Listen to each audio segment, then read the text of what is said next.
김진의 돌직구쇼에 오신 여러분 반갑습니다. 저는 김진입니다. 오늘도 저희 돌직구쇼 생방송이 펼쳐지는 오픈 스튜디오 앞에 나와 있습니다. 사전투표까지 이제 이틀밖에 남지 않았습니다. 내일 지나면 바로 사전투표입니다. 여기서 질문. 안철수 후보의 단일화 결렬 통보 이후 윤석열 후보의 여론조사는 어떻게 변화했을까요? 이에 대한 답이 아직까지 안 나왔었는데 어제 발표된 여론조사, 어제 오늘 그 답이 나왔습니다. 잠시 후 대한민국 최고의 여론조사 전문가와 함께 이 질문에 대한 정답 찾아보겠습니다. 저는 비가 오나 눈이 오나 매일 아침 이곳에서 여러분을 기다리겠습니다. 김재의 돌직구쇼 지금 라이브로 시작합니다. 잠깐만요.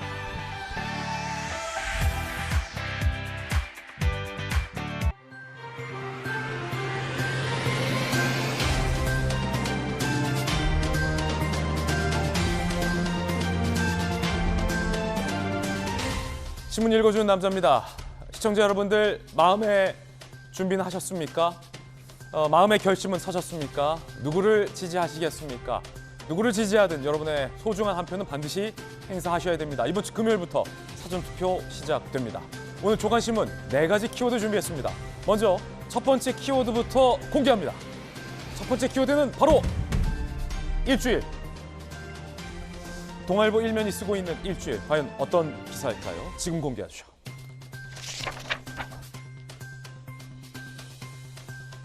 사전투표까지는 이틀, 본선거까지는 일주일도 안 남았습니다. 이재명, 통합정부, 3.1절 유세대전, 윤석열, 국민통합, 서로 통합을 외쳤습니다.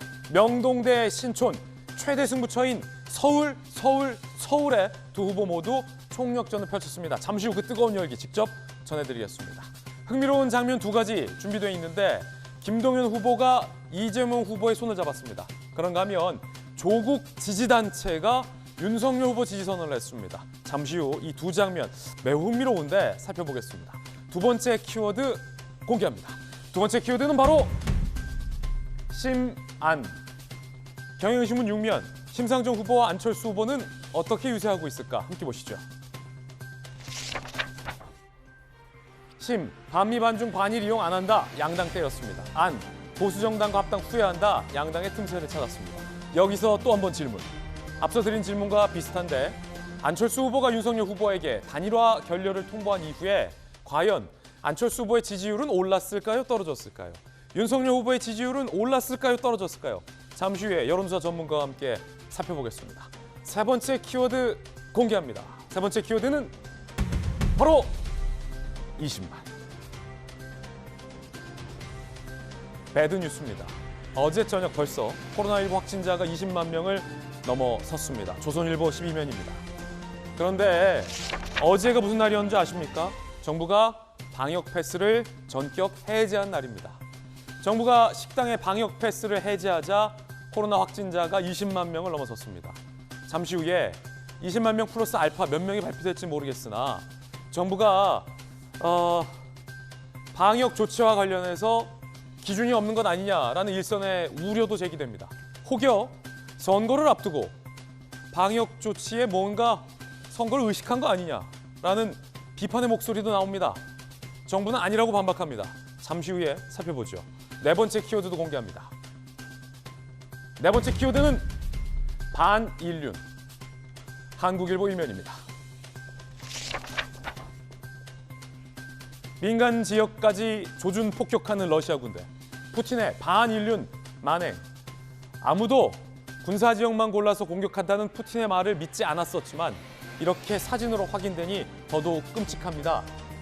특히 우크라이나의 6세 소녀가 결국 러시아의 공격으로 사망했고 의료진이 절규하는 장면을 우리 국민들은 똑똑히 봤습니다. 전 세계가 지금 푸틴을 규탄하고 있습니다. 지금까지 신문 읽어주는 남자였습니다.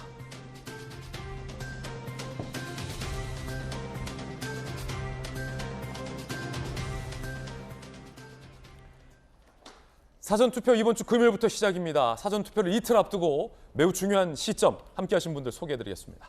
대한민국 최고의 여론조사 전문가 배종찬 소장님 그리고 국민의힘 선대본 전주의 대변인 나오셨습니다. 반갑습니다. 부산의 민주당 재선 의원 전재수 의원, 돌직구쇼의 변호사 손종희 변호사님 나오셨습니다. 모두 어서 오세요. 반갑습니다. 배종찬 소장이 항상 중요했던 지역은 서울이었습니다.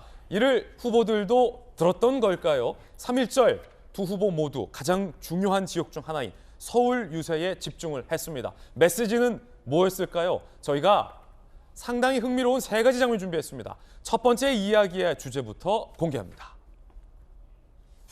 과연 어떤 3가지 장면일지 상당히 궁금합니다. 명동에서 신촌에서 이윤 서울 승부.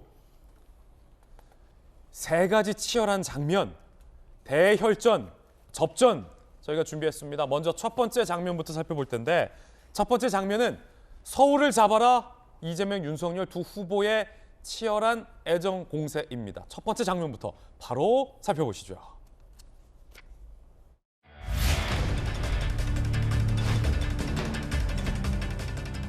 대한독립 만세!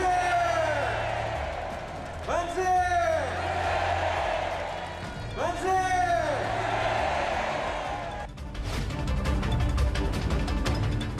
97년 김대중 대통령 후보께서 2002년 노무현 대통령 후보께서 마지막 유세를 했던 곳이 바로 이곳입니다. 여러분 기억나십니까? 두 분 대통령의 승리를 만들었던 이곳에서 다시 시작한다는 각오로 이 자리에 섰습니다. 오늘 이곳 명동에서 한판승 3개를 박는 승리의 큰 걸음을 시작하겠다. 함께 해주시겠습니까, 여러분? 이재명! 상대 후보는 오로지 민주당, 정권, 부패 이 말을 제일 많이 했다고 합니다. 미래로 가지 않고 과거에 매달리는 앞으로 뭘 하겠다는 말은 없이 정치 보복하겠다 이런 말 공언하는 정치 세력이 과연 이 나라의 미래를 책임질 수 있겠습니까, 여러분? 경제도 모르고 준비도 안 된 대통령이 5,200만이 사는 대한민국의 미래를 책임지기 어렵습니다. 경제를 잘 알고 준비된 대통령 후보, 실력 있는 대통령 후보 누구입니까, 여러분? 나를 위해 이재명은 이번에는 신촌에서 서울을 공략한 윤석열 후보의 유세 장면 준비되어 있습니다. 함께 살펴보시죠.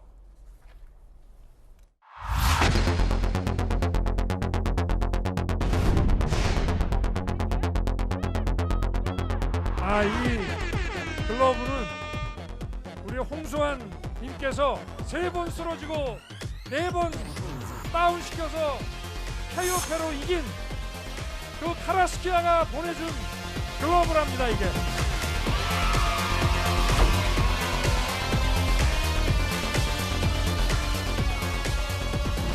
썩고 부패한 사람이 국민을 통합할 수 있습니까? 정권 교체가 정치 개혁입니다. 저 같은 정치 신인이 이 나라의 정부를 맡게 되는 것이 엄청난 정치 개혁 아닙니까, 여러분? 오로지 자유민주주의와 시장 경제라는 헌법 정신만 함께 한다면 모든 분들과 함께 가겠다고 벌써 누차 말씀드렸습니다. 이게 국민통합 아닙니까?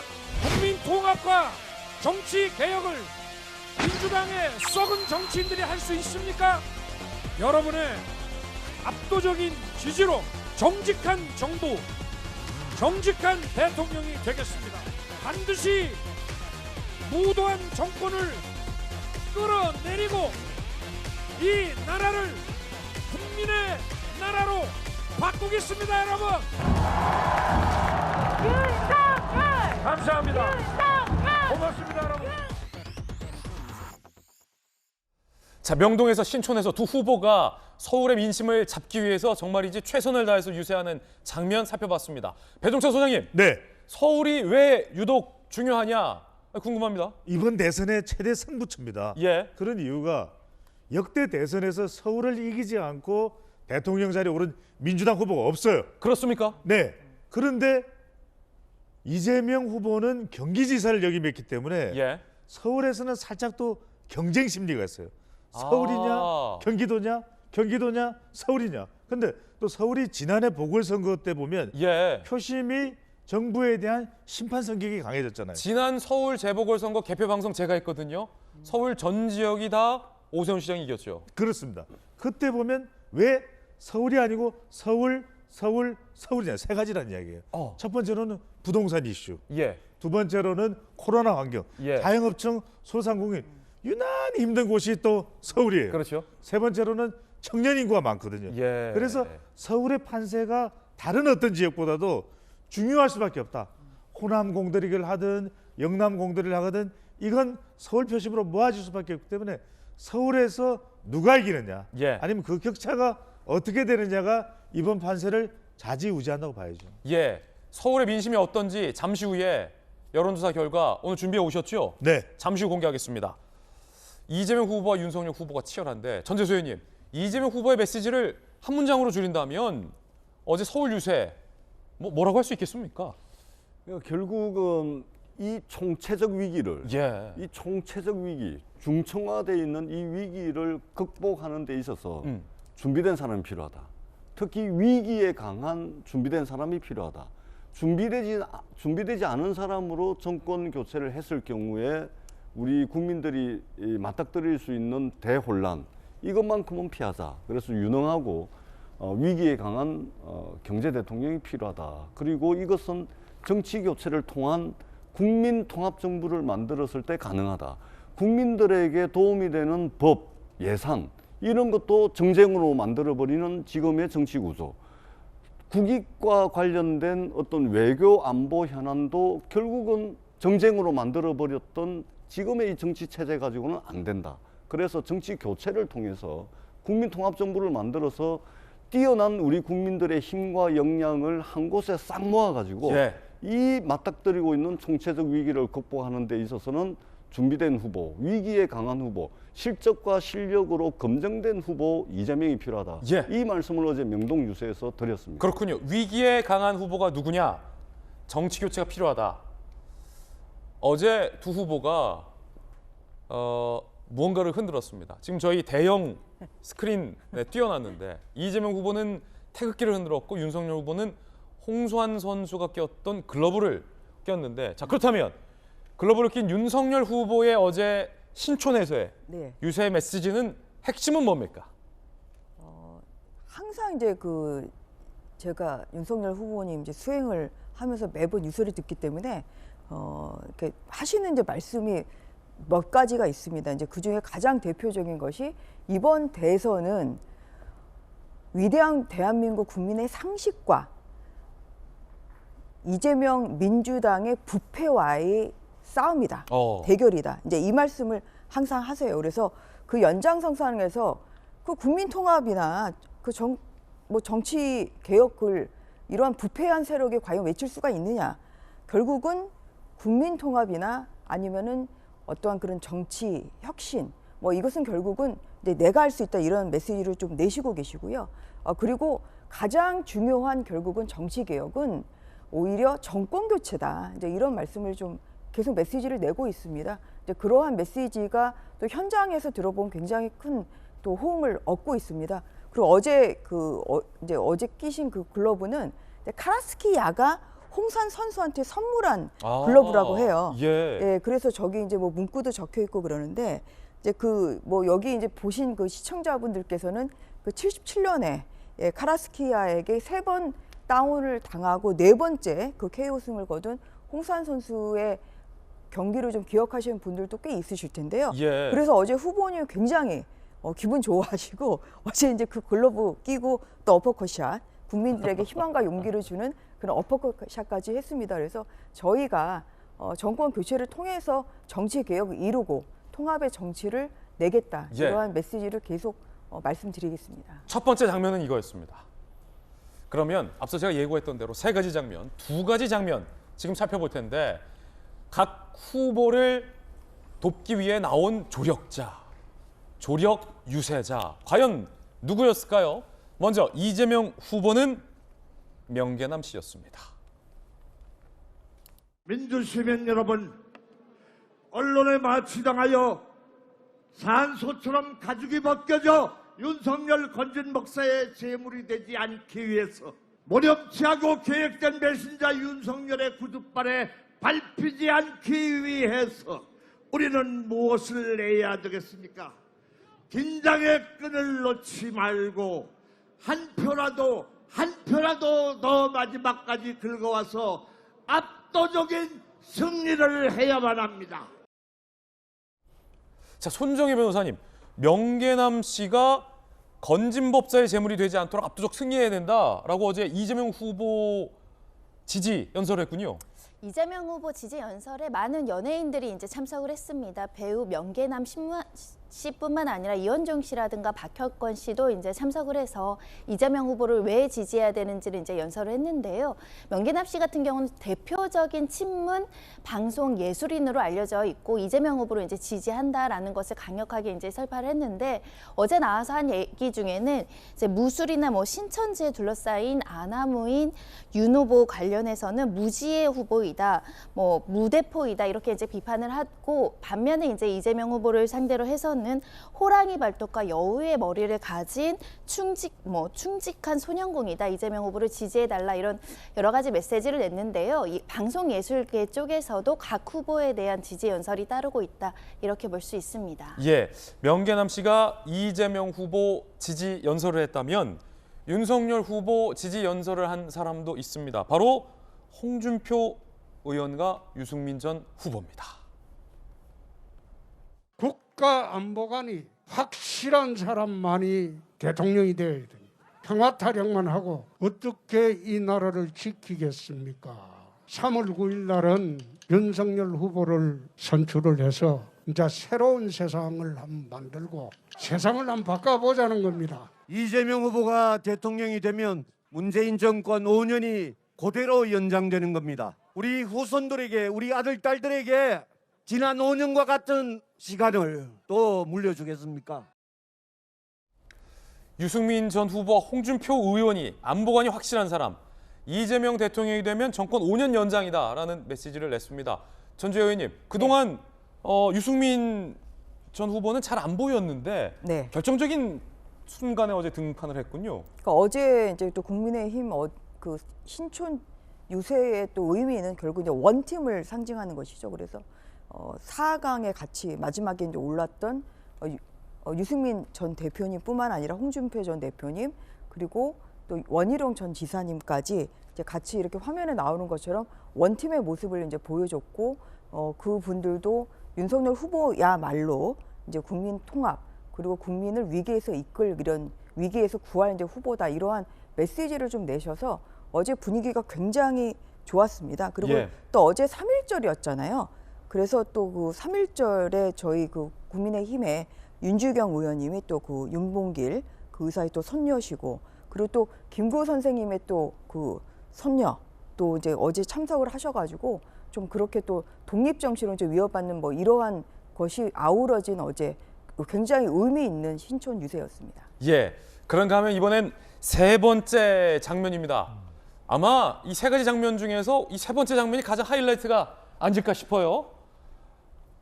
윤석열 후보와 안철수 후보의 단일화가 삐걱삐걱거리고 있는 사이에 김동연 후보가 사실상 이재명 후보와의 단일화를 시사했습니다.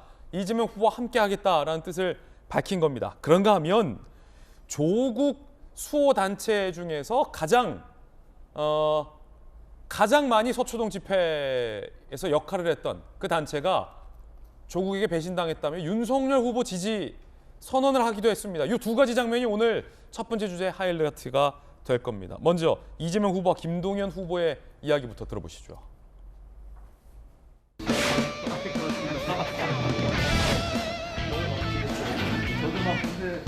신의와 또 성의를 가지고 대화를 한 끝에 오늘 정치 교체와 또 통합정부 운영과 구성에 대한 합의를 이루게 된 것을 대단히 기쁘게 생각합니다. 힘을 합쳐서 새로운 대한민국 한번 네, 그렇게 확실하게 하겠습니다. 예. 만들어 보면 좋겠습니다. 예. 깜짝 놀랐는데 전재수 의원님, 예. 김동연 후보가 사실은 이리 갈 듯 저리 갈 듯 어디로 갈지 뭐 모르는 속내였고 지지율이 뭐 그렇게 많지는 않아요. 지지율이 많지는 않아요. 1%대보다 좀 낮은 지지율이 대체적으로 나오는. 그런데 김동연 후보가 왜 이재명 후보와 함께하겠다고 한 겁니까?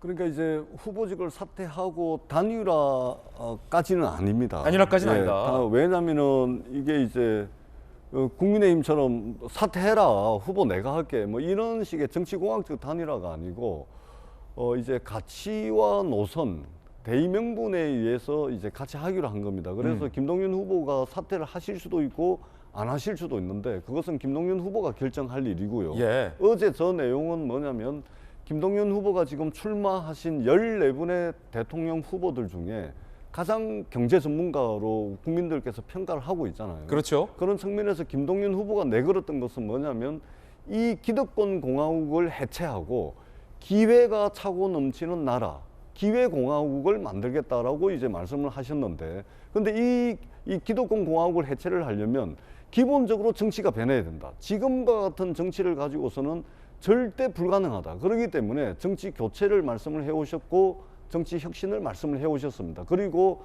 그러한 힘을 정치권에 극복해야 될 과제들을 해결해가지고 국민 역량을 한 곳에 결집시켜서 국민 통합 정부를 만들어야지만 기득권 공화국을 해체할 수 있다. 그 측면에서 이재명 후보가 제안했던 정치 혁신을 통한 국민 통합 정부와 딱 맞아 떨어진 겁니다. 그것에 동의를 했기 때문에 이제 향후에 추진될 뭐 삼선 연임 금지, 개헌의 문제, 공동정부의 구성 문제까지 대통령직 인수위 단계부터 함께 이제 구상하는데 합의를 한 겁니다. 저는 이게 여야를 떠나서 진보 보수를 떠나서 대한민국 정치가 본질적으로 안고 있는 이 문제는 반드시 혁파돼야 되거든요. 그런 측면에서 저는 굉장히 의미가 있고 이것이 대통령 선거 끝나더라도 말로만 그치는 것이 아니고 실제적인 정치 교체, 정치 혁신이 가능한 그런 구조가 좀 됐으면 좋겠다라는 바람을 가지고 있습니다. 물밑에서 혹시 어떤 얘기가 오갔는지도 궁금해해요. 많은 분들이 혹시 뭐 어느 후보나 당선 때의 내각을 어떻게 할 것인지에 대한 청사진은 있을 테니까 그 리스트에 혹시 김동연 후보가 싹 들어갔습니까? 급하게? 그런 건 없어요?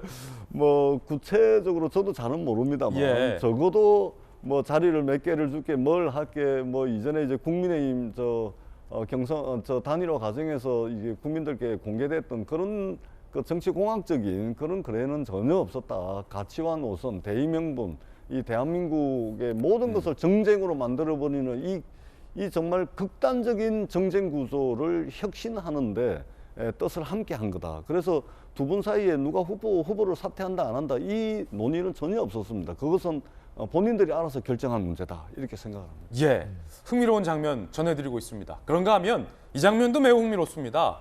서초동 집회 기억하시죠? 그 집회에서 정경심 사랑해요, 조국 사랑해요, 검찰개혁 필요하다라는 메시지 등이 쏟아져 나왔었는데 그 서초동 집회를 가장 많이 지켰던 조국 수호 단체로 불렸던 소위 깨시연이 윤석열 후보 지지 선언을 했습니다. 매우 파격적일 수밖에 없습니다. 왜냐하면 그 서초동 집회에서는 바로 윤석열 검찰을 매우 비판해 왔었기 때문입니다. 이 깨시연이 어쩌다 윤석열 후보를 지지하게 된 걸까? 직접 들어보시죠.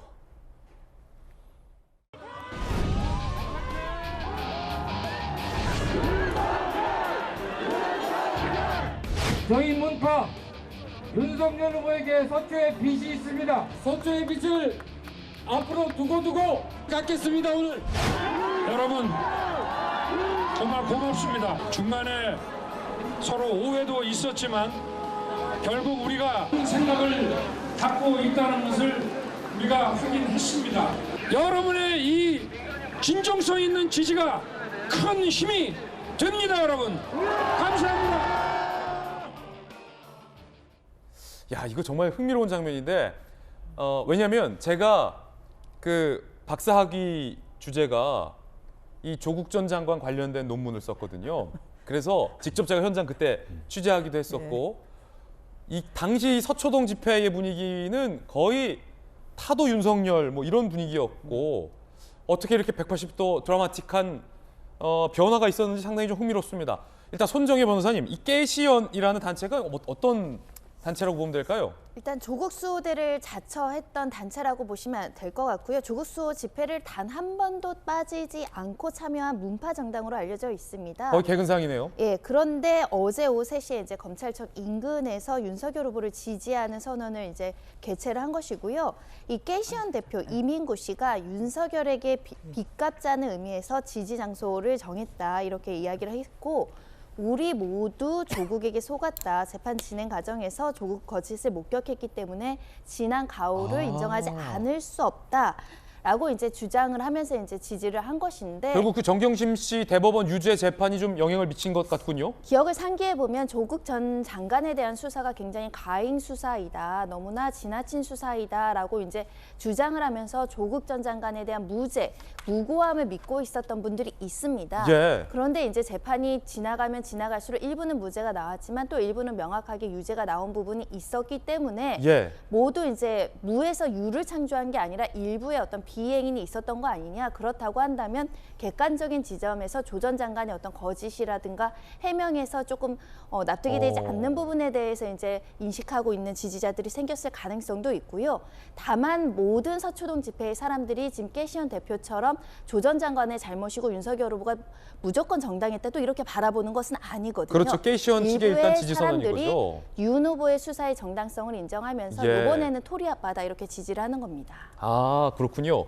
이게 상당히 흥미로운 게 저는 이 박사 논문 쓰면서 그때 당시에는 뭐 재판 결과가 나오지 않았지만 기자로서 무수히 많은 내용을 봤을 때 표창장 위조의 건은 유죄일 확률이 크다. 그런데 어떻게 조 전 장관을 지지하는 분들이 이렇게 많을까에 대해서 기자적인 학자적인 궁금증이 있었는데 그중에 한 번도 이 서초동 집회를 빠지지 않은 깨시연 측이 재판을 보면서 깨달았다라는 이야기를 하고 있는 거예요. 깨시연 대표의 이야기 조금 더 살펴보겠습니다. 조국에게 속았다는 겁니다. 우리 모두 조국에게 속았다. 재판 진행 과정에서 조국의 거짓을 목격했기 때문에 지난 과오를 인정하지 않을 수 없다. 이재명은 경선 과정에서 민주절차 싸그리 무시했다. 이재명 지지자한테 친문이란 글자 붙이면 안 된다. 진짜 친문이면 이재명 지지할 수 없다라고도 뭐 주장을 하기는 했습니다. 전주현님. 어제 이제 그 현장에 있었는데요. 저희가 사실 이 어제 그 이제 지지 선언은 뭐 단순히 그냥 뭐 거의 일당100, 거의 뭐 저희로서는 정말 한 100배 정도의 효과가 있는 그런 굉장히 의미 있는 그런 자리였습니다. 그 뭐 앞서 이제 나온 것 같이 이 깨시연이라는 이런 그 당은 조국 사수대의 뭐 최전선에 이제 섰던 그런 단체인데 결국 이제 그런 분들이 윤석열 후보를 지지한다는 결국은 그 민주당의 내로남불, 민주당의 위선을 지금 인정한다는 것이거든요. 그래서 그런 의미에서 정말 그 저희로서는 굉장히 천군만마를 굉장히 의미 있는 그러한 그 자리였고요. 그리고 어제 그 또 독특했던 것이 인상적이었던 것이 그분들이 옷은 파란색 자켓을 입고 계신데 예. 빨간색 마스크를 끼고 계신 거예요. 그러면서 또 그런 모습도 굉장히 인상적이었고 저희들 보고 또 열심히 해라. 정말 지지하겠다. 이제 이런 많은 격려의 말씀을 해주셔서 굉장히 많은 힘을 얻었고 서초동 집회 사실 그 윤석열 후보가 지금의 이 자리까지 오게 된 것은 조국 그 당시 법무부 장관 후보자에 대한 수사에서부터 시작을 했던 것이거든요. 거기서 시작한 이 장소에서 결국은 그 조국 후보자를 지지했던 단체가 우리 윤석열 후보를 지지한다는 것은 결국은 정의가 승리한 것이다. 저희는 그렇게 자평을 하고 있고요. 뭐 그런 것을 국민들이 봐주시고 결국 정의의 편에 서서 선택을 해주실 것으로 저희는 확신하고 있습니다. 예, 추미애 전 법무부 장관 같은 경우는 현재에도 이 윤석열 검찰총장의 당시 수사 방식이 너무 과도했다라고 목소리를 높이고 있다라는 말씀도 드리겠습니다. 그 상황 속에서 조국 수호의 중요한 역할을 했었던 깨시연이 윤석열 후보를 지지하면서 이 조국 수사의 정당성에 대해서 조국 수호대가 인정을 해줬다라는 전재의 의원의 의견이었습니다. 민주당에서는 어떻게 보십니까, 이 장면? 선거가 펼쳐지는 과정에서 보면 이런저런 일들이 많이 생깁니다. 맞아요. 예, 이런저런 일들이 많이 생기는데 뭐 민주당 입장에서는 저분들을 뭐 조금 더 품지 못한 그런 아쉬움은 분명하게 있습니다. 그리고 선거에 이제 한 분 한 분이 소중한 거 아니겠습니까? 그런 측면에서 좀 뭐 아쉽다라는 말씀을 드리고, 그럼에도 불구하고 이제 어제 뭐 비슷한 시간에 홍준표 후보를 지지하던 분들도 민주당 중앙 당사에서 이재명 후보 지지를 선언을 했습니다. 그리고 경선 국민의힘 경선 당시에 이제 홍준표 후보 선대위원장을 맡았던 대구의 박창달 의원, 아마 대구에서 3선 4선 의원 하신 걸로 아는데, 이분도 이제 이재명 후보를 지지를 했고, 이분들이 홍준표 후보를 도왔다가 이재명 후보를 돕는 것은 뭐냐면, 기본적으로 이게 사람이라는 게 정치적 신이라는 게 있어야 되는 거 아니냐. 자기가 몸담았던 정부를 향해서 무도한 정권이다, 뭐 공산당이다, 뭐 이렇게 부패한 정권이다, 이렇게 이야기하는 것은 모든 것을 다 떠나가지고 인간 사이, 사람들 사이에서도 신이라는 것이 있을지인데 어떻게 정치를 하면서 정치적 도의가 없을 수 있냐, 이런 것 때문에 홍준표 후보를 지지했던 분들이 이재명 후보를 또 지지하고 있거든요. 그러니까 제가 볼 때는 뭐 이런저런 일들이 생길 수가 있습니다. 여기 지지하던 분들이 여기 지지하고, 여기 지지하던 분들이 저기 지지하고, 지금 그런 일들이 벌어지고 있거든요. 다만 저희들이 조금 더 품넓게, 울타리 넓게 다 함께 품지 못했다라는 부분들은 민주당이 성찰하고 반성해야 될 부분이다, 이렇게 말씀드립니다. 조국 국면 관련해서 제가 이재명 후보 인터뷰했었잖아요. 조국의 강을 건너겠다라고 했는데 주변에서 조국의 강을 못 건널 것 같은 발언들이 많이 나온다라는 돌직구 질문을 물었거든요. 그때 흥미로운 답변이 있었어요. 이재명 후보가 나는 건너고 싶은데 조국의 강 폭이 생각보다 너무 넓다라고 하는, 그 와중에 폭넓은 조국의 강을 미처 건너지 못한 와중에 깨시현이 윤석열 후보 측에게 돌아섰군요. 흥미로운 장면, 두 가지 장면, 김동연 후보와 깨시현 살펴봤습니다. 이번에 심상정 후보, 안철수 후보의 이야기도 들어보겠습니다. 요즘 대통령 후보들은 표밖에 안 보이나 봐요. 외교나 안보를 국내 정치에 이용하는 세력이야말로 가짜 안보입니다. 나라 막을 만한 그런 리더입니다. 국제적 규범에 기초해서 국익을 최우선으로 하는 평화 정책을 추진하겠습니다. 그리고 반미, 반중, 반일 이런 감정을 정치에 이용하지 않겠습니다. 지금 현재 대한민국이 정말로 위기 상황이라고 생각합니다. 그리고 지금 현재 정부의 잘못에 대해서 따져야 됩니다. 국민의 심판을 받아서 정권 교체가 되면 정권을 잃은 세력은 더 열심히 노력해서 다시 한 번 더 정권을 찾으려고 노력을 할 것이고, 정권을 지금 유지하고 있는 세력은 그렇게 되지 않기 위해서 더 노력하는 것, 그것이 민주주의가 발전하는 길이라는 신념은 저한테는 변함이 없습니다. 잠시 후 심상정 후보, 안철수 후보와 관련된 분석도 들어보도록 하겠습니다. 이제 저희가 준비한 두 번째 이야기 시작할 텐데, 이제 내일부터는 여론조사 공표 금지 기간에 들어섭니다. 그러니까 오늘까지 실시한 여론조사 결과는 내일이든 선거 중에든 발표할 수 있지만, 오늘을 넘어선 기간에 실시된 여론조사는 공표할 수가 없게 됩니다. 네. 그래서 사실상 여론조사 막판에 실시된 그 따끈따끈한 결과들, 그리고 안철수 후보가 단일화 결렬을 선언한 이후에 변화한 민심의 방향, 최고의 여론조사 전문가와 함께 읽어드리겠습니다. 두 번째 주제부터 살펴보시죠. 이제 딱 일주일 합종연행 정치학. 제가 직접 저희 돌직구쇼의 전매 특허 대형 미디어홀에 나가서 여러분들에게 최신 여론조사 결과 브리핑해드리겠습니다. 저와 함께 가시죠. 자, 여러분들께서는 거실에서 편안하게 TV를 통해서 이 큰 스크린에서 시원한 여론조사 결과 보시면 됩니다. 자, 앞서 예고해드렸던 것처럼 이 질문 드렸죠. 안철수 후보의 단일화 결렬 통보가 과연 안철수 후보에게 유리했을까? 윤석열 후보에게 불리했을까? 아니면 그 반대였을까?에 대한 여론조사 결과입니다. 자, 단일화 결렬 전과 단일화 결렬 후 여론조사 결과 양옆에 준비되어 있고 변화가 분명히 있습니다. 함께 보시죠. 먼저 단일화 결렬 전부터 보시면요. 이재명 후보 34.9, 윤석열 후보 36.5로 매우 박빙의 여론조사였습니다. 심상정 3.1, 안철수 8.5. 안철수 8.5. 자, 그때 주말 안철수 후보가 딱 중간에 서 있겠어요. 윤석열 후보에게 단일화는 없다라고 단일화를 내던졌습니다.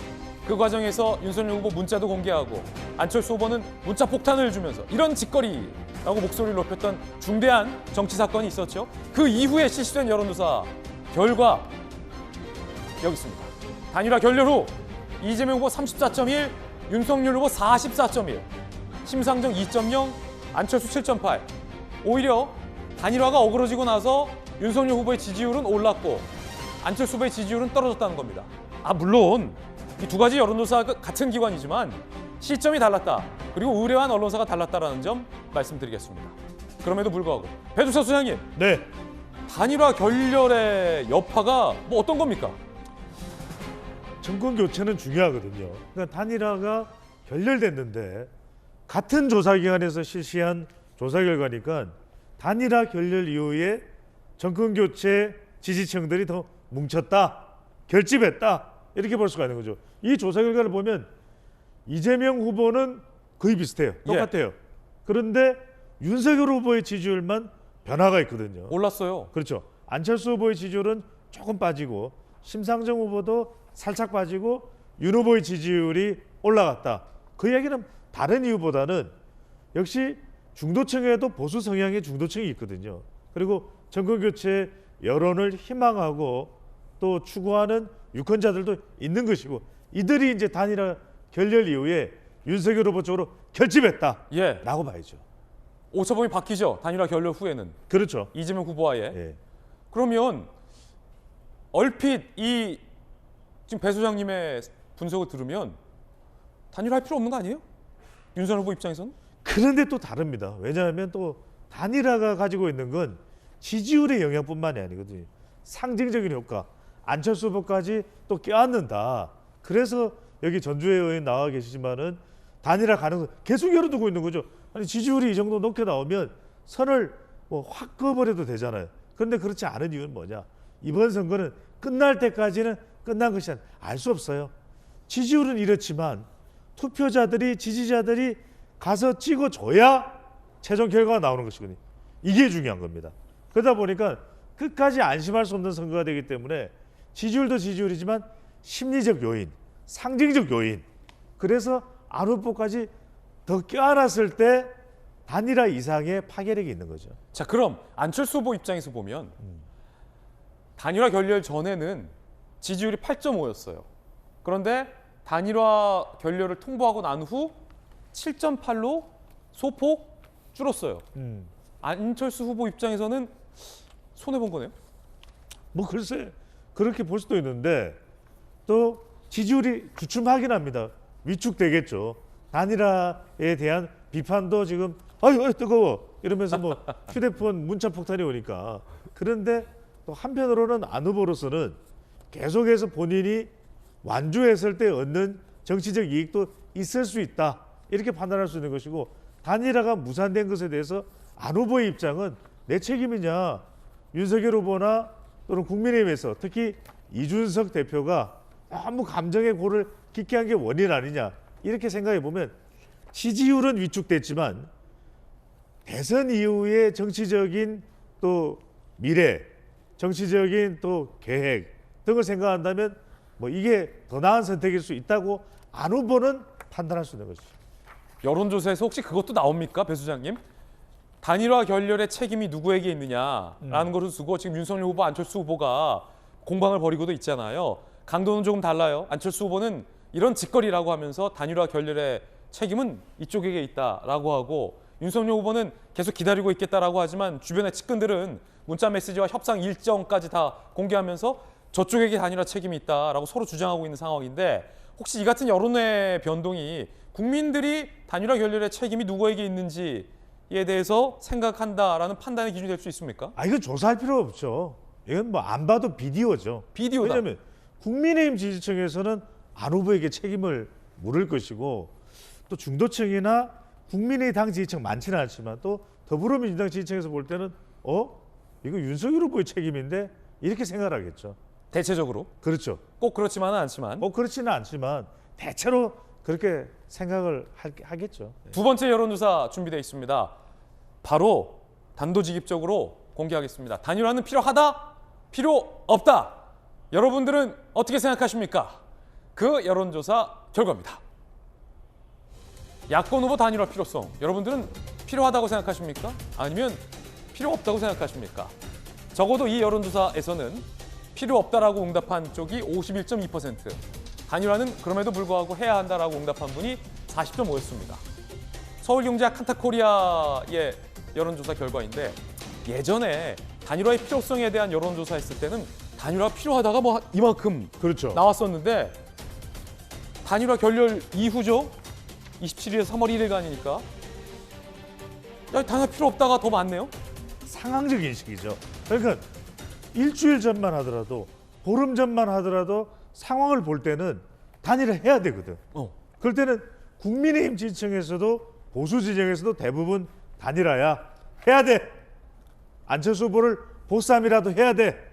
이게 동아일보의 또 논설이었습니다. 그런데 칼럼이었습니다. 예. 그런데 지금 이 조사가 27일 3월 1일 실시한 거예요. 예. 그러면 그 이제는 물 건너 가버린 그런 상황이 되다 보니까 이제는 국민의힘 지지층이나 보수 진영도 사실상 끝났다. 이렇게 되면 필요 없게 됐다. 그런 것 때문에 51.2% 과반 정도로 높아졌다. 51.2% 같은 경우는 과반을 넘었기 때문에 전부 다 국민의힘 지지층만 이렇게 대답했다라고 볼 수는 없잖아요. 그렇죠. 여기에는 또 뭐 중도층도 있을 테고, 또 더불어민주당 지지층에서도 보니까 에이 뭐 이제 더 이상 단일화 안 되겠네, 끝났네, 이런 판단을 내릴 수 있으니까 이 필요성에 대한 여론 결과가 중요한 것이, 그래서 이 조사에서 윤석열 후보 쪽으로 지지층들이 옮겨간, 윤 후보가 이재명 후보의 격차를 더 벌린 결과가 나왔다고 볼 수 있는 거죠. 세 번째 여론조사 결과입니다. 오늘 점점 재밌어지는데, 안철수 후보의 지지율을 분석해봤습니다. 언제 동안? 한 달 동안 변화가 있었어요. 그럼 한 달 동안 안철수 후보를 지지했던 사람들은 어떤 변화를 보였을까? 이게 지금부터 볼 여론조사입니다. 함께 보시죠. 한 달 동안, 한 달 새 안철수 후보의 지지자들 사이에서 어떤 변화가 있었을까? 살펴보시죠. 중앙일보 한국정당학회가 의뢰하고 STI가 실시한 여론조사 결과입니다. 한 달 새 변화. 안철수를 지지했던 지지자 중에 16.7%가 윤석열 후보에게로, 안철수를 지지했던 지지자 중에 7.9%가 이재명 후보에게로, 1.2%가 심상정 후보에게로 변화가 있었다. 배 수장님, 어떻게 생각해야 됩니까? 자, 한 달 새의 변화입니다. 이 그래프를 보면 윤 후보 쪽으로 16.7%, 이 후보 쪽으로 7.9%, 심 후보 쪽으로 1.2%. 갈 사람 같다는 거예요. 아, 갈 사람 같다. 갈 사람 같다. 갈 사람은 그러니까 같다. 단일화 논의만 무성했고 실제 단일화가 되지는 않았거든요. 그러다 보니까 안철수 후보는 완주한다고도 했지만 또 단일화 가능성은 열어두기도 했고, 그러니까 이것이 이제 완전히 선이 그어지기 전인 27일 이전의 조사 결과입니다. 그러니까 갈 사람은 같다. 그 이야기는 이제 와서 단일화를 한다고 해도 지지율에 안철수 후보의 지지층들이 옮겨갈 만한 그런 지지층들이 있을 것이냐? 예. 별로 없다는 거예요. 그렇군요. 사실상 우리가 주판화를 튕겨보면, 계산기를 두드려보면 이미 계산은 거의 끝나 있는 상태다. 이렇게 봐요. 단일화를 하든 안 하든 지지층의 변화는 별로 없을 것이다. 네 번째 여론조사는 앞서서 배종찬 소장님이 그 큰 목소리로 우렁차게 3번이나 강조했던 서울 여론조사 결과 함께 보시죠. 자, 물론 이 특정 여론조사 결과가 전체 여론조사의 대세일 수는 없다라는 말씀 드립니다. 그렇기 때문에 저희가 매번 다른 여론조사 결과들을 최대한 많이 보여드리려 하고 있는 이유이기도 하지요. 최대 격전지 서울에서 대통령 후보 지지율입니다. 오마이뉴스가 의뢰하고 리얼미터가 실시한 이재명 후보는 31.3%를 서울에서, 윤석열 후보는 44.4%를 서울에서 지지받고 있습니다. 심상정 후보는 2.3, 안철수 후보는 9.6입니다. 배 수장님, 네. 서울 어떻습니까? 서울이 지금 접전이에요. 예. 그러니까 윤석열 후보가 한 달여 전 또는 한 달 반 전만 하더라도 거의 뭐 두 자릿수 가까운 차이를 보일 때도 있었거든요. 근데 지금 보면은 바짝 붙어 있습니다. 그만큼 서울에서 윤석열 후보 지지율에 대해서 이재명 후보가 바짝 추격을 해왔다. 이 이야기는 서울이 정말 중요하다. 그러니까 이기든 지든 격차가 차이가 많이 나서는 안 된다는 거. 두 번째, 이 그래프를 지금 계속 보고 계시는데 안철수 후보의 서울 지지율이 거의 10% 가까이 되거든요. 그러네요. 안 후보가 중요합니다. 여전히 예. 서울에서 안철수 후보의 존재가 중요하다. 노원구의 지역구도 있었고 그렇다면 여전히 윤석열 후보는 단일화의 가능성을 열어두면서 안 후보 지지층이 올 수 있도록 해야 되는 것이고 이재명 후보가 더 중요합니다. 여기 전재수 의원 계시지만 오늘 두 분 성씨가 똑같대. 네. 자, 이재명 후보는 전주의 전재수. 네. 이재명 후보는 TMI다. 예.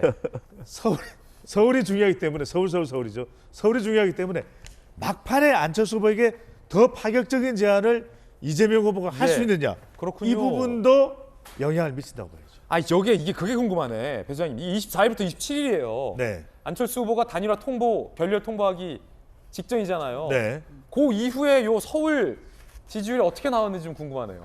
조금 위축됐을 거예요. 그래도 서울은 안철수 후보의 지역구도 있었고 서울시장 후보로 출마도 하기도 했었잖아요. 그러니까 서울이 또 청년 세대가 많기 때문에 안 후보가 다른 지역보다는 경쟁력을 가지는 지역이 서울입니다. 부산보다도 더. 그래서 서울에서 윤석열 후보가 이재명 후보가 안 후보에 대한 어떤 태도를 보느냐. 예. 서울이다. 네. 약간 유행어로 미시는 건 아니죠. 우상호 의원이 이 여론조사와 비슷한 이야기를 했습니다. 서울에서 이 후보가 4~5% 뒤지고 있다고 합니다. 들어보시죠. 현재 서울에서 약 4~5% 정도 뒤지고 있다 이렇게 평가합니다. 서울에서 4~5% 뒤지고 있음에도 불구하고 전체 여론조사에서 박빙 상황을 연출하고 있다면 서울에서 이기면 이 선거를 이길 수 있다 이렇게 판단하고 있습니다. 자, 우상호 의원의 어떤 현실 인식도 이 여론조사와 어대충 비슷하게 인식하고 있는 것 같습니다. 서울이 그만큼 중요하다라는 것을 양측에서도 강조하고 있는 겁니다. 그런가 하면 여러 여론조사 결과에서 봤듯이 안철수 후보의 단일화 결렬 통보 이후에 오히려 윤석열 후보의 지지층들이 결집하고 있고 안철수 후보의 지지율은 소폭 하락하고 있는 모양새가 됐습니다. 안철수 후보를 지지했던 임명진 전 비대위원장이 어제 기자회견을 가졌습니다. 안철수 지지 철회한다고 말이죠. 들어보시죠. 단일화를 하지 않고는 압도적인 정권 교체가 어려운데 이렇게 많은 국민들이 단일화를 바라고 이쯤 되면 아무리 자기가 무슨 소신이 있다 하더라도 국민들의 목소리를 들어야 되는 것이 아닌가. 임명진 목사께서 그 지지를 철회하신 부분에 대해서는 어떻게 생각하시는 건지요? 아직 정권 교체라는 대의에는 공감하고 계시는 게 맞죠? 저는 지금 현재 대한민국이 정말로 위기 상황이라고 생각합니다. 그리고 또 지금 현재 정부의 잘못에 대해서 따져야 됩니다. 임명진 전 비대위원장만 지지 철회한 게 아닙니다. 안철수 후보의 후원회장인 김동길 교수도 쓴소리를 했습니다.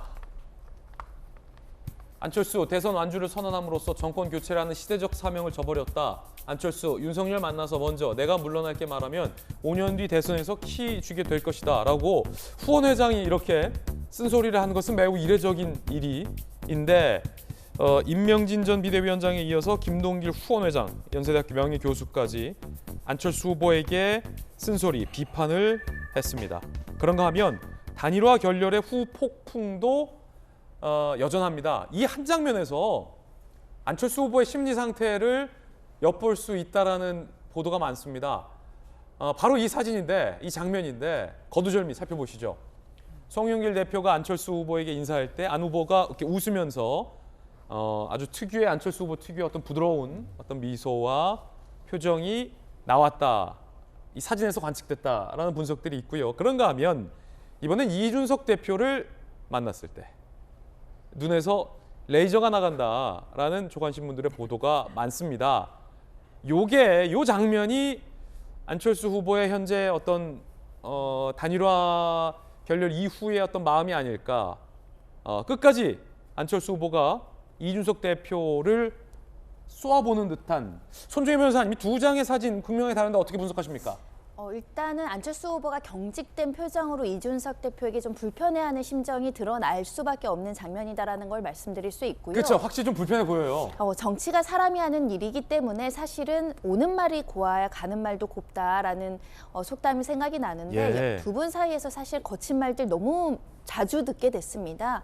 그런 말을 하고 또 이렇게 국민들한테는 쇼하듯이 악수를 친근하게 하기는 좀 어렵지 않을까 생각이 들고 분명히 보수 단일화의 일정 부분은 이준석 대표와의 안철수 대표와의 어떤 앙금, 갈등, 불화 이것도 한몫을 하는 것이 저 장면을 통해서 확인되고 있다라고 생각이 됩니다. 그렇군요. 지금 임명진 전 비대위원장에 이어서 김동길 후원회장까지 안철수 후보에게 쓴소리를 한 것, 비판을 한 것과 관련해서 국민의힘 쪽에서는 어떻게 보십니까? 저희는 자연스러운 수순이라고 생각하고 있습니다.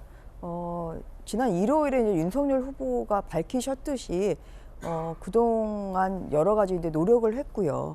그럼에도 불구하고 결국은 안철수 후보가 거절을 함으로써 결국은 단일화 이루지 못했고 이러한 저희들의 단일화를 위한 노력이 결국 인정됐기 때문에 이러한 결과가 나온 것 아니냐 저희는 그렇게 생각하고 있습니다. 자, 그렇다면 국민의힘 쪽에서는 이 단일화에 대해서 여지를 열어둔 걸까요? 아니면 사실상 포기를 한 걸까요? 권영세 본부장의 이야기 들어보시죠. 단일화의 끈을 놓지 않겠다. 우리가 먼저 문을 얻겠다 그랬으니까 계속해서 유지를 하는데 지금 현실적으로는 쉽지가 않습니다. 전화를 해도 또 전화 통화도 안 되고 결국은 본인이 만나는 게 중요한데 본인은 만날 수가 없고 그런 상황에서 우리가 현실적인 어려움은 있습니다.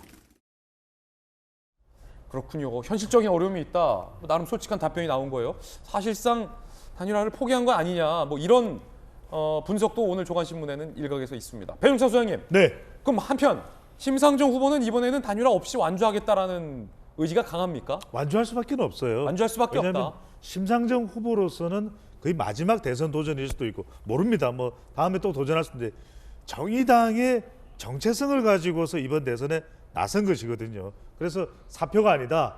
정의당의 심상정 후보에게 투표하는 건 생표다. 예. 이런 이야기를 하고 있기 때문에 사표가 아니라 생표, 살아있는 그렇죠. 표다. 그러니까 단일화에 응하기는 거의 불가하다.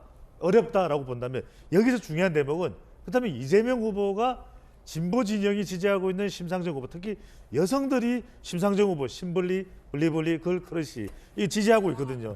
심상정 후보 여전히 토론 잘합니다. 마지막 토론에서도 그 능력은 결코 꺾이지 않을 거예요. 그런데 20대, 30대 여성을 어떻게 하면 이재명 후보가 더 가져올 수 있느냐. 심상정 후보 그 썸이 있군요. 지지층인데 이게 바로 핵심이라고 봐야 되겠죠. 그렇군요. 마침 오늘 TV 토론이 있습니다. 마지막 TV 토론인데 저희 채널 A에서도 생중계합니다. 함께 보시죠. 오늘 밤 8시 채널 A에서 생중계합니다. 선명하게, 오디오도 선명하게 저희가 생중계해드리겠습니다. 물론 다른 데서도 다 합니다. 기왕 저희 거 봐주십시오. 토론 주제, 사회 분야, 여성정책, 검찰, 정치개혁안. 오늘 뜨겁게 했네요. 단일화 결렬 이후에 윤석열 후보, 안철수 후보의 어떤 그 구도 이거 보는 것도 또 하나의 어떤 포인트가 되지 않을까 싶습니다. 이 오늘 이야기의 흐름은 절정으로 치닫고 있습니다. 세 번째 주제 공개합니다.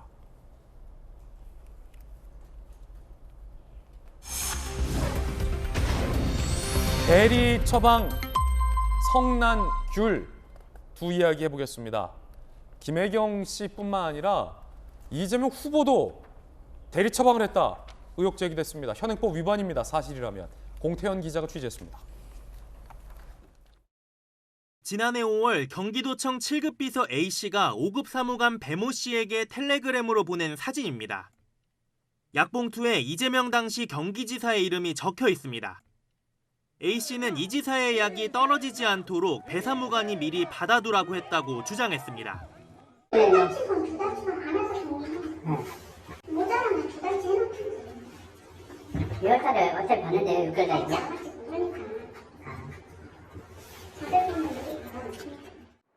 처방전은 경기도 청사안에 있는 부속의원에서 받았습니다. 병원실 가서 처방전만 받잖아요. 그거 처방전 나중에 약 시킬 거예요. 하시네요. A씨는 전임자가 알려준 대면 진료 없이 처방전 받는 법을 배 씨에게 설명하기도 했습니다. 의사한테 가가지고 처방전 똑같이 해서 이대로 처방전 하나 써주십시오 하면 날짜 맞춰가지고 30일이고 60일이고 준대요. A씨는 이렇게 받은 처방전을 약국에 제출하고 약을 받아 이지사 차량 등에 가져다 놨습니다. 약봉투에 적힌 약국으로 전화를 해봤습니다. 한 번 왔다 간 적이 있어요. 작년에 왔다 갔어요. 한 달. 민주당 측은 이재명 후보가 앞서 김혜경 씨의 과잉 의전 논란 등과 관련해 했던 포괄적 사과에 포함되는 내용이라며 관련 감사에 성실히 임하겠다고 해명했습니다. 채널A 뉴스 공태현입니다. 자, 저희들이 취재해본 결과 해당 약국에서도 사실상 대리 처방 수령을 인정을 한 상황으로 볼 수가 있겠습니다. 즉 김혜경 씨뿐만 아니라 이재명 후보자도 현행법을 어긴 것 아니냐라는 의혹이 점점 강해지고 있는 겁니다. 진료 없이 재차 대리 처방, 이게 어떻게 가능했을까 싶어서 많은 언론기관들이 취재를 해봤습니다. 함께 보시죠.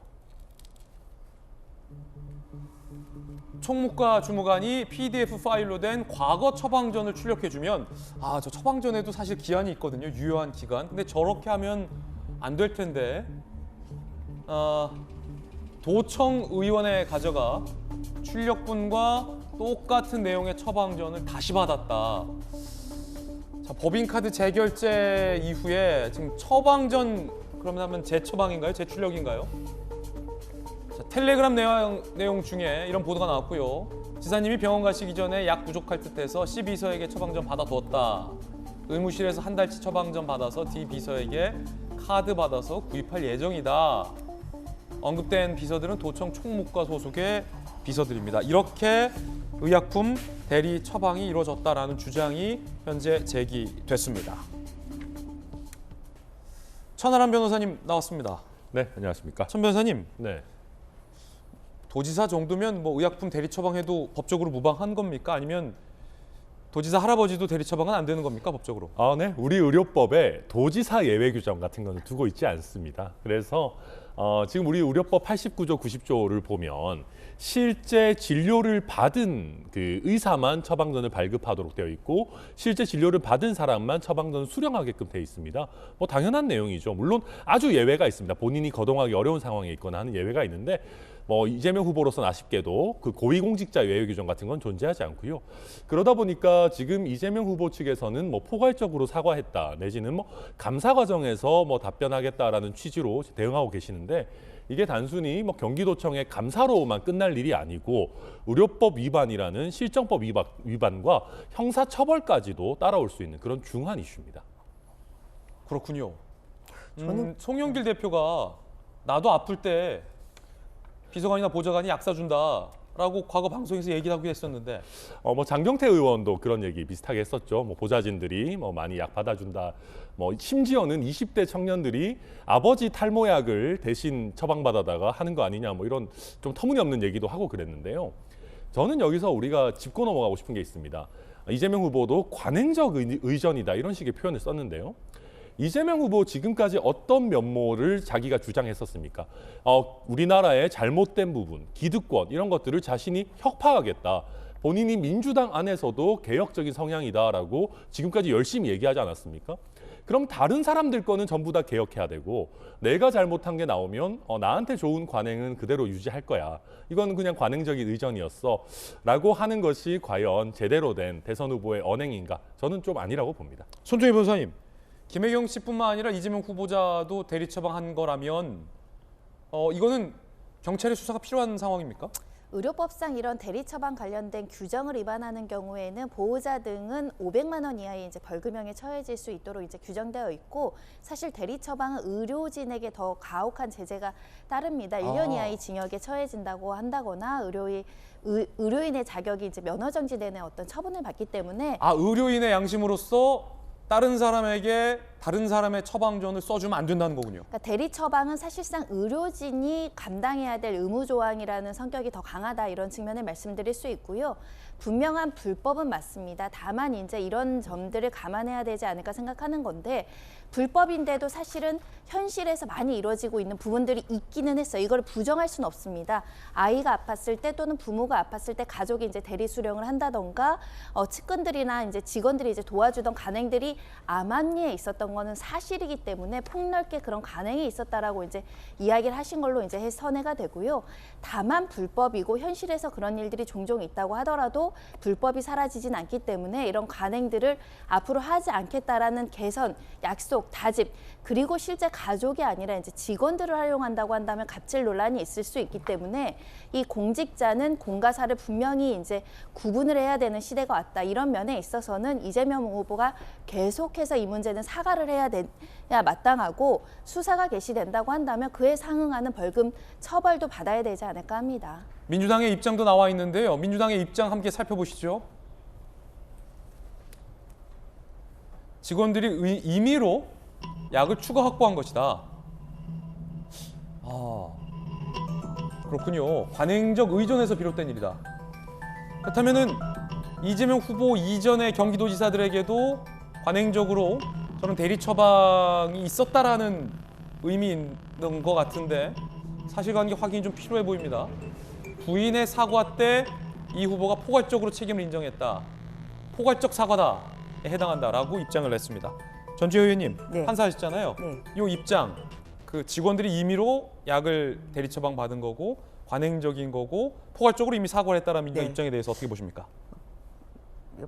법원 이제 판사 입장에서 보면 이런 것을 바로 개전의 정의 없다고 얘기합니다. 개전의 정의 없다. 뉘우침이 없는 거죠. 뉘우침이 없다. 왜냐하면 이제 관행이라고 할 수도 있어요. 그거는 그렇지만 이제 가장 중요한 것은 결국 이런 분이 대통령 후보로서의 자격이 있느냐 없느냐 그런 거 아니겠어요? 이게 그냥 평범한 사람으로 살아가느냐 아니면 어떤 공직에 도전을 하느냐 그리고 이제 대통령 후보라는 것은 결국은 가장 높은 그런 선출직가 아닙니까? 이제 그런 분일수록 오히려 굉장히 자기 관리에 엄격해야 되고 오히려 주위에서 그렇게 하려고 해도 하지 말아라 사실 그래야 되는 거예요. 그런데 우리 그 김혜경 여사에 대해서 사실 저는 개인적으로 정말 이해가 안 되는 것이 이분이 벌써 한번 대선 도전을 해서 경선에 나왔던 분이에요. 2017년에. 그렇다고 하면 당연히 그것은 5년 후를 기약을 하기 때문에 굉장히 처신을 오히려 조심하게 하고 자기로 인해서 어떠한 그런 불미스러운 일이 발생하지 않도록 조심을 해야 되는 것이 이것이 공직자로서의 기본적인 자세입니다. 그런데 법인 카드로 뭐 초밥 10인분, 뭐 아니면 소고기, 뭐 여러 가지 지금 뭐 나오고 있는 것이 너무 많지 않아요. 근데 거기에다가 아무리 관행적인 것이라고 하더라도 여기에 대한 어떠한 그런 태도가 이게 뭐 전에 다 언제 포괄적으로 사과를 했는지 사실 그 문구를 보고 포괄적으로 사과를 했다고 보는 그런 사람은 없을 겁니다. 그래서 과연 이런 분이 이런 그 공직자로서의 자세가 결국 굉장히 부족하고 이런 것을 보면 결국은 제왕적 도지사를 한 거예요. 그럼 이런 사람이 대통령이 되면 어떻게 되겠습니까? 제왕적 대통령이 될 수가 있다. 이런 면에서도 굉장히 이것은 공직자로서 대선 후보로서 자질 부족인 하는 그런 면이 있는 것이다. 이런 생각을 하지 않을 수 없습니다. 저는 궁금한 게 두 가지 기자로서 질문 드릴 텐데요.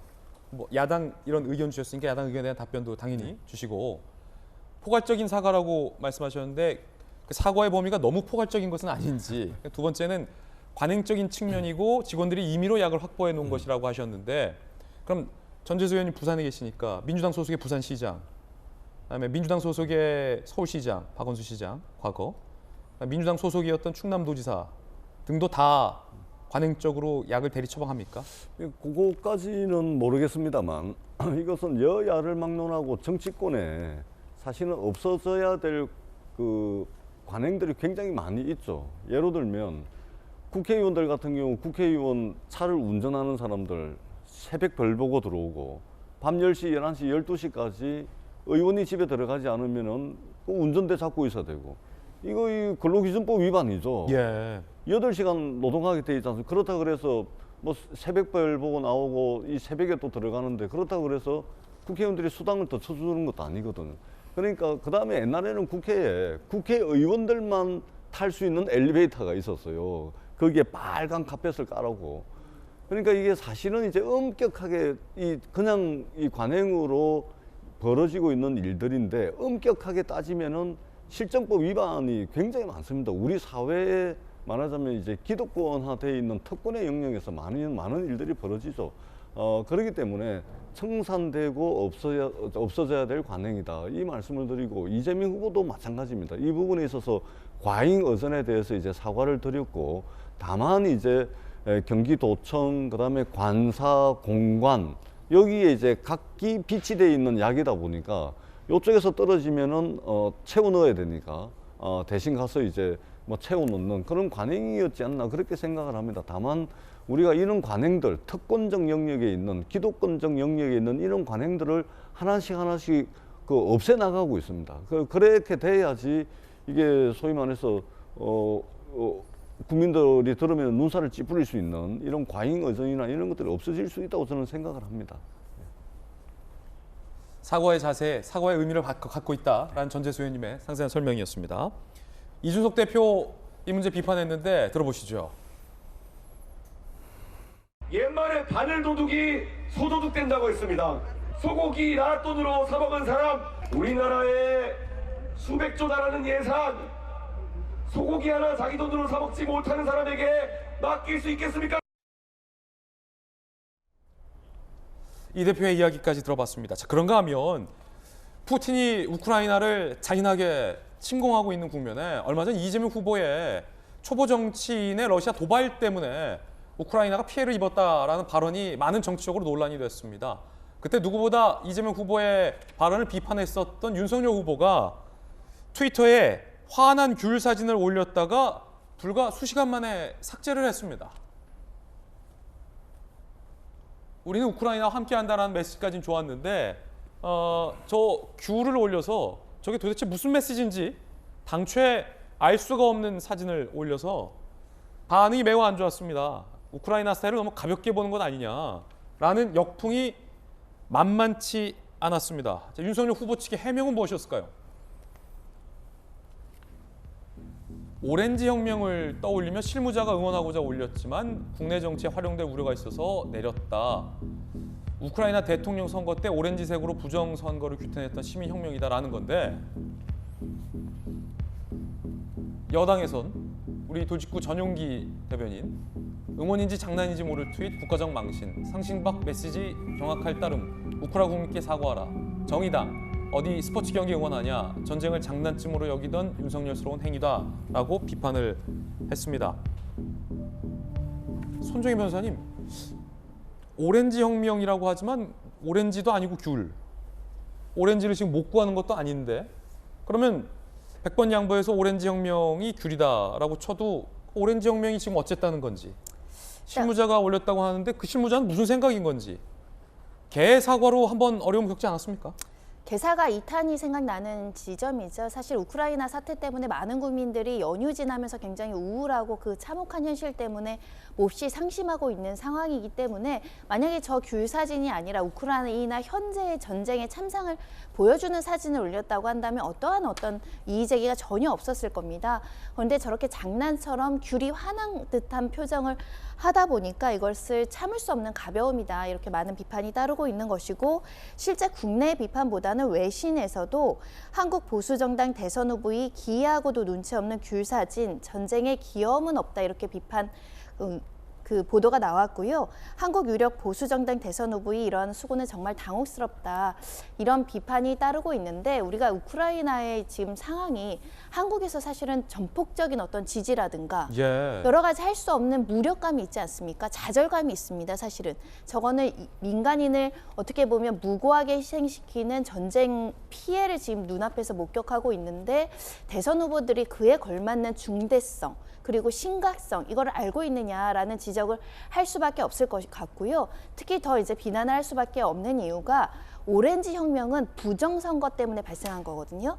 그러니까 윤석열 후보는 이 이슈를 지금 국내 일부 보수 진영에서 과거에 이제 선거에 이제 민주당 정권이 문재인 정권이 부정선거를 했다라고 주창하시는 분들이 여전히 상존하거든요. 그것을 활용하려고 했던 거 아니냐라고 지금 비판이 따르고 있는 겁니다. 전재수 의원님.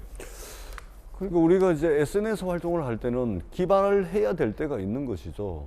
또 재미있게 해야 될 때가 있는 겁니다. 근데 이것은 사람의 생명과 또 재산 또는 어떤 국가의 주권, 영토에 관한 사항이죠. 이것이 어떤 기발함으로 또는 재미있는 것으로 표현을 하는 것은 문제가 있겠죠. 그리고 더더구나 이 상황은 굉장히 엄중하게 표현을 해야 되는 것이 맞다라고 생각을 하고요. 다만 이제 이것이 지난번에 이제 윤석열 후보 인스타그램에서 개사가가 논란이 됐는데 이 사진 또한 여의도 캠프에서 관리되고 운영되는 그런 것이 아니고 아마도 이제 김건희 씨를 중심으로 한 서초동 사무실에서 올려진 것이 아닌가라는 여러 또 의혹들이 나오고 있습니다. 그리고 최근에 이제 뭐 권성동 의원이나 또 장제원 의원, 윤핵관이 완전히 사라졌다고 이야기를 했는데 사실은 정권 대리인으로서 단일화 과정을 진두지휘하고 여전히 비판을 받았던 서초동 캠프, 김건희 씨 중심의 어떤 코바나 컨텐츠 사무실에서 이루어지고 있는 이 부분들이 여전히 고쳐지지 않고 있다. 이런 측면에서 상당히 이제 공식 캠프가 아닌 어떤 비선 캠프, 격가지 캠프에서 이런 일들이 벌어지고 있는 것이 아닌가라는 국민들의 우려가 있다. 이 말씀도 아울러서 드리도록 하겠습니다. 예, 전재 의원님. 네. 누가 올린 겁니까 이거? 캠프 이제 관계자, 선대본 관계자가 이제 올렸다고 하는데 좀 저희가 좀 그런 부분에 있어서는 좀 세심하지 못했다. 좀 그렇게 생각하고 있습니다. 지난 2월 28일에 지금 내전 이제 러시아 침공으로 좀 고통받고 있는 우크라이나 국민들을 좀 위로한다는 그런 의미에서 2월 28일에 그 저녁에 우크라이나 국기를 이제 상징하는 파란색, 노란색 조명을 국민의힘 당사에 비쳤어요. 이제 그래서 이제 우크라이나 국민을 위로하고 또한 평화의 메시지 좀 이런 것을 낸 지가 좀 며칠 안 됐거든요. 예. 또한 그 사진에 대해서 주한 우크라이나 대사도 고맙다는 이러한 화답에 또 메시지를 냈는데요. 좀 그리고 나서 며칠 안 지나서 또 이렇게 좀 이런 SNS에 사진을 좀 올린 점에 있어서는 좀 세심하지 못했다. 저희가 마지막까지 긴장의 끈을 놓지 않고 최선을 다해야 되겠다 이런 말씀을 드리겠습니다. 예. 그런가 하면 어제 3.1절이었는데 민주당의 이병훈 의원이 유관순 열사를 폄훼하는 시를 올렸다가 글을 삭제하고 사과했습니다. 그런데 그 내용이 논란이에요.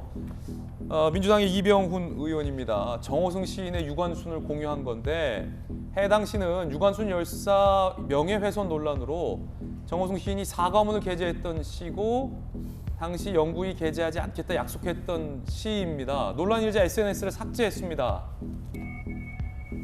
그런데 그 시 구절에 유관순을 미친 X라고 매우 안 좋은 여성 비하 단어가 들어가 있는 서슴없이 그런 표현이 있는 겁니다.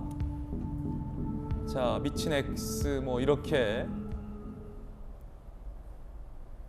결국 삭제를 했는데 이병훈 의원은 유관순 열사를 그리면서 저 시를 올린다라고 했는데 자, 이거 귤 논란과 비슷한 국면이 좀 있는 것 같아요. 이병훈 의원 본인이 올린 게 맞는지 뭔 시 내용은 읽어보고 올린 건지 본인도 좀 결국 사과하지 않았습니까? 전하람 변호사님. 네, 그렇습니다. 그러니까 이게 일단 저희가 아마 의원 SNS이기 때문에 거의 직접 올리셨을 것 같아요. 왜냐하면 저걸 보좌진이 저렇게까지 찾아가지고 올렸을 것 같아 보이지는 않는데 보통 우리가 3.1절에 유관순 열사와 관련한 메시지를 올리는데 시 중간에 있는 것도 아니고 지금 문제되는 구절이 시 첫 구절에 나오거든요. 예. 그러니까 첫 구절을 안 읽어보고 올렸을 수는 없는 것 아니겠습니까? 그렇다면 이 첫 구절을 읽어보면 누가 봐도 이거는 조금 문제될 소지가 있을 거라고 보여지는데 이거를 왜 이게 지금 올리셨는지 저희는 도무지 이해가 가지 않고요. 그러다 보니까 이 유관순 열사의 조카시죠. 유재일 씨께서 굉장히 불쾌감을 표현하셨고 또 이재명 후보께서 얼마 전에 유관순 선생 이런 표현을 쓰셨는데 유관순 열사 보고 왜 선생이라고 하느냐, 듣도 보도 못한 표현이다라는 형태의 얘기를 하시면서 또 저희 국민의힘 측에 뭐 이런 여러 가지 또 힘을 실어주고 계십니다. 그래서 저는 이병훈 의원이 도대체 이 시를 한 번이라도 읽어보고 올리셨는지, 읽어보시지 않고 3.1절이라는 거에 급급해가지고 그냥 올리신 건 아닌지, 그렇다면 3.1운동의 정신을 스스로 폄하하신 것 아닌가, 저는 그렇게 생각이 됩니다. 그런가 하면 유시민 전 노무현 재단 이사장이 윤석열 후보의 뱃살을 문제 삼았습니다. 걱정이 참 많으신 것 같아요. 별 걱정이. 들어보시죠. 일단 어퍼컷 있잖아요. 예. 이 상체 동선이 움직인 걸 보면은 대학 응원단의 앵글이에요. 몸이 이렇게 쫙. 근데 본인은 그 화면을 모니터링 해보면 그 약간 티셔츠가 말려 올라가면서 이렇게 속에 있는 게 나오는 그게 되게 멋있다고 생각을 하는 거예요. 그러니까 계속 하는 거잖아. 그렇지. 그 우리가 그거 동의는 못 하더라도 본인 스스로 자신에 대해서 그렇게 생각하는 거 존중은 해야지. 그러니까 우리도 보통 그러잖아요. 뭐 이렇게 헬스장에 가서 열심히 해가지고 뱃살 좀 빠졌나 이러면 숨 멈추고 이렇게 보잖아. 윤석열 후보에 대해서 걱정되는 시점. 걱정 안 돼요. 네. 걱정 안 돼요? 대통령 안 될 거기 때문에. 제일 큰 문제는 딱 하나죠. 뭐. 그 업무를 감당할 수 없는 분이 대통령으로 있다. 뱃살을 운운한 유시민 전 노무현 재단 이사장의 발언, 여당 내에서도 너무 나갔다라는 우려의 목소리가 있습니다. 이재명 후보 캠프 인사, 상대 후보의 외모, 지적 능력과 지적한 건 너무 나간 발언이다. 이런 발언이 캠프에서 나왔다면 격렬한 내부 비판을 받았을 것이다 라는 목소리가 나왔습니다. 손정혜 변호사님, 그러니까 이재명 후보 측에서도 유시민 이사장의 이런 발언이 냉정하게 도움 안 된다. 사실 발언의 단초는 그 김어준 씨가 제공했다고 제가 평가가 되거든요. 김어준이 단초를 제공했다. 그 공영방송을 진행하고 본인이 이제 개인 방송이 지금 나온 건데, 저 발언은 이제 유튜브 방송이다 보니까 조금 가볍게 재밌게 하려고 노력하는 나머지 말실수를 자꾸 이끌어내는 부분들이 있거든요. 그렇군요. 우리가 사실은 이 뱃살 이런 거 있잖아요. 이 중년 아저씨들한테 좀 치명적입니다. 이런 외모 비하하는 거, 이런 것들은 사실은 온당한 처사는 아니라고 생각이 들고, 특히 공직자를 평가하는데 일반 시민들이야 뭐 외모 이야기할 수 있죠. 그런데 언론이나 방송에 굉장히 영향력이 큰 사람들이 외모 가지고 평가하다 보면 또 외모 지상주의에 대한 어떤 부적절한 어떤 인식을 설파할 수가 있기 때문에 조심하고 또 조심해야 되지 않을까 합니다. 예. 자, 손정혜 변호사님 돌직구 발언 들어봤습니다. 이번엔 저희가 준비한 다음 순서, 뜨거운 소식 2가지 준비했습니다. 함께 보시죠. 첫 번째 소식은 코로나19 확진자가 20만 명을 넘어섰습니다. 정부가 방역 패스를 해제하자마자 20만 명을 넘어선 거라 정부 조치의 후폭풍이 아닐까 우려됩니다. 21만 9,241명, 사실상 22만 명에 육박한 확진자가 하루 만에 나온 겁니다. 방역 패스 해제한 날에 나온 겁니다. 상당히 우려됩니다. 하루 역대 최다 확진. 전날 같은 시간보다 7만 명 증가. 사망자는 이틀 연속 100명대. 사망자를 보면 과연 이거 오미크론 풍토병이다라고 자신 있게 말할 수 있습니까? 어떤 전문가가 나와서 자신 있게 말할 수 있겠습니까? 하물며 정부가 그렇게 판단할 수 있겠습니까? 22만 명에 육박하는 확진자 수가 나와서 상당히 우려되는 상황입니다. 자, 여야 의견 간략하게 들어보겠습니다. 혹시 이 갑작스러운 방역 패스 중단, 전재 의원님 어떻게 보십니까? 왜냐하면 불과 방역 패스 중단 4일 전만 하더라도 보건복지부 장관이 중차대한 변화가 아닌 이상 방역 패스는 유지돼야 한다는 취지로 얘기했는데, 불과 며칠 만에 갑자기 방역 패스를 해제했어요. 그리고 22만 명에 육박하는 숫자, 어떻게 보십니까? 뭐 그동안에 이제 그 방역 패스가 이제 오래되다 보니까 국민들의 피로감이 있기는 했죠. 이제 그러긴 합니다만, 한편으로는 또 정치적으로 좀 해석을 해보면 이제 선거를 앞둔 시점에 좀 국민 선심용 정책 아닌가, 이제 그러한 좀 의구심을 지울 수가 없습니다. 윤석열 후보가 이러한 그 코로나19 관련해서 이제 그동안에 계속 일관되게 말씀해 오신 게 있는데요. 이제 첫 번째가 이런 과학적 방역 패스를 실시하겠다. 그래서 이제 뭐 그런 얘기를 하고 계시고, 그 다음에 두 번째가 영업 제한, 시간 제한은 좀 이거는 철폐하시겠다. 이런 말씀을 하시고, 세 번째가 그 소상공인 자영업자의 피해는 소급 적용해서 코로나19 초기 그러니까 재작년 2월부터 이제 손해를 보전하겠다 이제 이런 말씀을 하고 계세요. 그런데 마침 또 정부에서 그 선거를 좀 얼마 앞둔 시점에 이러한 그 방역 패스를 결국 일시적으로 철폐를 하는 것은 결국은 좀 국민들의 어떠한 그런 좀 선심을 좀 살려고 하는 좀 그러한 의도가 있다고 좀 읽히고요. 윤 후보 지난 그다음에, 유세 발언 중에 예. 확진자가 많아져서 고령층들을 투표날에 투표에 못 나오게 하려는 거 아니냐 이런 주장하기도 했었잖아요. 그리고 이제 사실 국민의힘 입장에서 그게 좀 걱정입니다. 최근에 이제 선거법이 개정이 돼서 그 코로나 확진자도 선거날 6시에서 7시 반까지 이제 투표를 할 수 있는 이런 개정안이 통과가 됐습니다만 사실 이제 국민의힘으로서는 사실 정말 이 사전 투표일과 이 선거날 사이에 또 확진이 되신 분이 얼마나 열심히 그 투표를 6시 이후에 사실 하실 수 있냐. 사실 이제 그런 부분에 있어서는 굉장히 좀 걱정이 많고 이제 이 추세로 하면은 며칠 만에 이제 30만이 될 수도 있는 거거든요. 그래서 국민의힘은 이번에 사전 투표를 독려를 하고 있습니다. 윤석열 후보도 하시는 그런 유세 장마다 계속 사전 투표 하겠다. 사전 투표 해달라. 윤 후보도 사전 투표합니까? 네.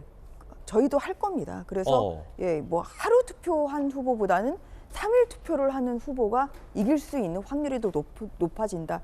이런 얘기를 하고 있어서 예. 사전 투표 동료를 국민의힘도 굉장히 열심히 하고 있습니다. 이재명 후보도 사전 투표를 하겠다라고 밝힌 상황인데 야당에서는 이거 선거 의식해서 정부가 이런 거 아니냐?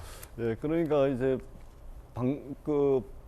방역 대책이라는 것은 국민의 생명과 안전을 지키는 것이 제일 우선이죠. 그렇기 때문에 중앙재난안전대책본부라든지 중앙의 여러 방역 대책기구에서 어떤 방역 대책들을 낼 때는 전문가 의견을 반드시 수렴하고 검토를 거치는 그런 과정을 거치고 있다라는 말씀을 드리고 국민의 생명과 안전을 정치적 목적 때문에 어떻게 결정을 한다. 이것은 있을 수도 없는 일이고 상상할 수도 없는 일이다. 이 말씀을 드리고요.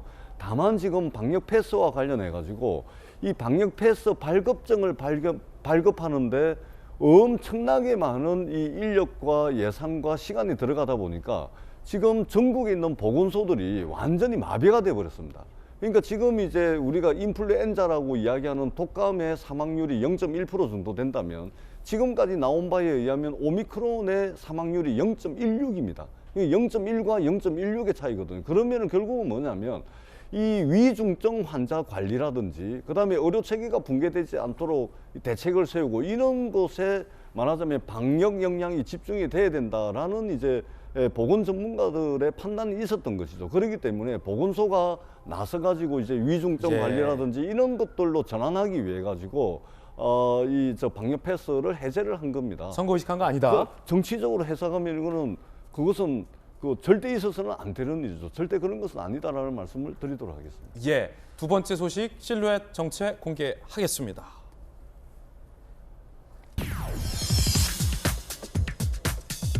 러시아가 악마의 무기까지 꺼내들었다라는 주장이 나왔습니다. 러시아의 폭격에 죄 없는 우크라이나 6살 소녀가 희생됐습니다. 이미 숨이 멎은 아이를 구급차에 데려온 아빠는 옆에서 오열을 하고 있고요. 의료진은 어떻게든 저 6살 아이를 살려보고자 최선을 다하고 있지만 결국 저 6살 소녀는 숨졌습니다. 아버지의 표정이 이 전쟁의 비극 참혹적인 이야기를 여실히 보여주고 있습니다. 의료진의 이야기 들어보시죠.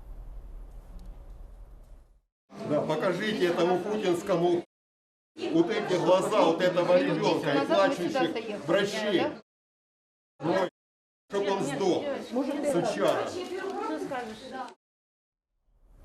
숨진 우크라이나 6살 소녀의 죄는 무엇입니까? 왜 그 소녀는 창창한 미래를 러시아의 폭격 때문에 저버려야 했던 겁니까? 아버지의 아픔은 어디서 위로받아야 합니까? 그런가 하면 러시아군이 대대적으로 우크라이나를 공습하기 시작했습니다. 자, 이 우크라이나의 시의회 건물에 러시아가 폭격을 가해서요. 이렇게 미사일이 떨어져서 많은 민간인들이 목숨을 잃었습니다. 우크라이나의 민간인들이 거주하고 있는 마을도 이렇게 참혹하게 이 전쟁의 피해를 겪고 있는 장면이 여기저기서 목격되고 있습니다. 민간 지역까지 금기시됐던 진공폭탄을 사용했다라는 주장도 나오고 있습니다. 진공폭탄, 이 국제사회가 금지하고 있는 무기입니다. 터지면 그 주변의 반경에 있는 인체의 모든 장기들이 파열되는 정말 무시무시한 무기인데, 이게 사실이라면 푸틴은 국제형사재판소에 서야 될지도 모를 일입니다. 60초 광고 후에 돌아오겠습니다.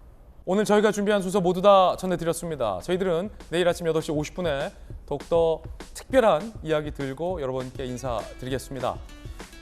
개표방송 채널A와 함께 해주시기 바라겠습니다. 제가 개표방송 진행합니다. 오늘 하루도 분명 어제보다 나을 겁니다. 좋은 하루 되십시오. 고맙습니다.